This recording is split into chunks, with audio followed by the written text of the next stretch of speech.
All right, joining me today is Vivek Jacobs from Complex Canada and Raptors Republic, and we're here to talk only about one man, and that is Marc Gasol. Gasol is out of contract with the Raptors now, and there's a question going to be asked that should the Raptors bring him back, and if so, in what context? So, Vivek, what capacity / salary do you see Marc Gasol returning to the Raptors if we decide to bring him back? I think it would absolutely have to be a one-year deal, because when you look at the books, obviously the Raptors are focused on maintaining cap space for 2021. And while Masai said in his presser that all of Van Vliet, Gasol, and Ibaka are priorities, I don't think it trumps the priority of the 2021 free agency. So a one-year deal, if it's possible that can be worked out between the two sides, I think that's what we would look at. But we've seen some rumors as well of him maybe, with this COVID situation, being in a bubble, that maybe he'd rather be closer to his family in Spain. Do you see him as a starting center when he comes back? Given his skinny Gasol didn't sort of work out. I don't know if you agree with that. It didn't really work out the way we thought it was going to be. Yeah, no, it didn't pan out as well as he would have liked. And I think while he's still, I honestly believe he's one of the best defensive centers in the league at his best. I think the Celtics series, obviously there was a lot to criticize him for in terms of his offense. I still thought defensively he was pretty strong until, Game 7 was just a complete capitulation on his part. So I wouldn't zoom in too much into that. I would look at what he's provided over the season. You look at the fits he gives Nikola Vucevic, the way he's able to hold down Joel Embiid. There's still tremendous value in all of that. So I think it's important to keep those things in mind in terms of his value, at least on a one-year basis. Should we care about whether he comes back as a starter or a bench player? Is that a good question to even ask, or should we just be fortunate that we have a guy of that caliber on the team if we need him?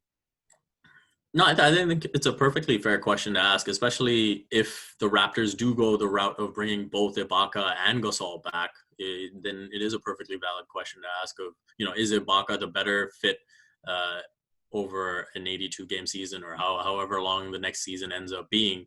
And then you plug in Marc Gasol in those specific matchups where he's going to be best suited to take advantage of an individual matchup. Now, again, even as a team defense, there's a lot he offers. But if you're going to commit to it, let's face it, Ibaka is not going to take a one-year deal, a short-term contract. So if you're going to commit to Ibaka in the long term, I think it only makes sense to commit to him in a starting role, because then now you can develop over a longer term.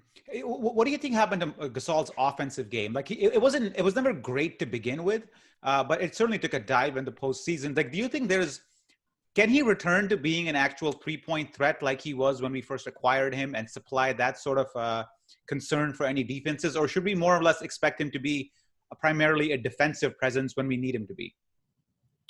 I think the three-point stroke was kind of inexplicable, because ever since he focused on adding a three-point shot, he's been around a 37-38% shooter.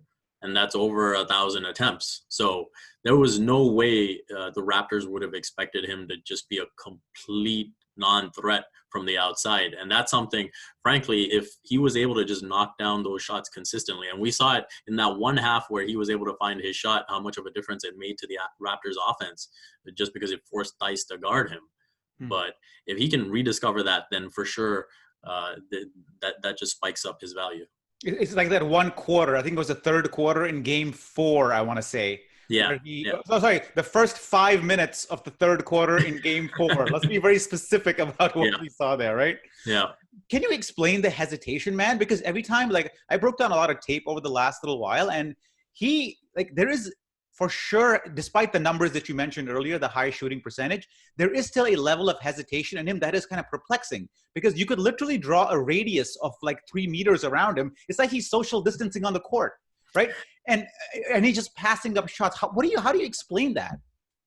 First off, he's too unselfish. So even when he is shooting the ball well, there's a lot of times where he receives the ball and he's not even looking at the basket and just looks to keep it moving. And now I think in this bubble where he wasn't shooting the ball well, it got into his head where he's unselfish to the point where he's saying, okay, I know I don't have it going, so anyone is better off shooting than I am. Mm-hmm. And so I don't think he understood the value that, okay, even if I'm not shooting the ball well, our ceiling is only so high if I'm continuing to take these shots. And so that's something I think he needs to understand going forward, where regardless of whether he's shooting the ball well or not, he needs to be getting up those looks just to help, present himself as an offensive threat. All of a sudden now you look at Boston against Miami, the bigs are presenting a scoring threat. And so it's opening up a lot more for the Miami guards and forwards. I guess it's always confusing to me that when you see a veteran with his experience lose confidence that quickly, right? I mean, because you don't associate it with a an all-star. Has he been an all-star? I shouldn't speak up. Yeah, he has. He's been he has been an defensive all-star. player of the year, all that stuff, right? And still he loses confidence, which is it doesn't connect in my head how that happens.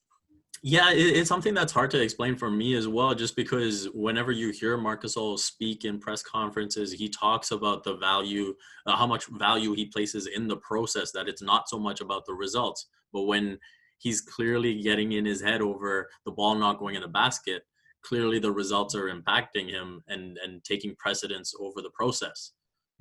Now, if he walks, what are the Raptors' options at backup center? Because we don't have any like guys that are groomed enough. They're like, okay, just fit right in. You're the new backup center. We might have to go to the market on this one.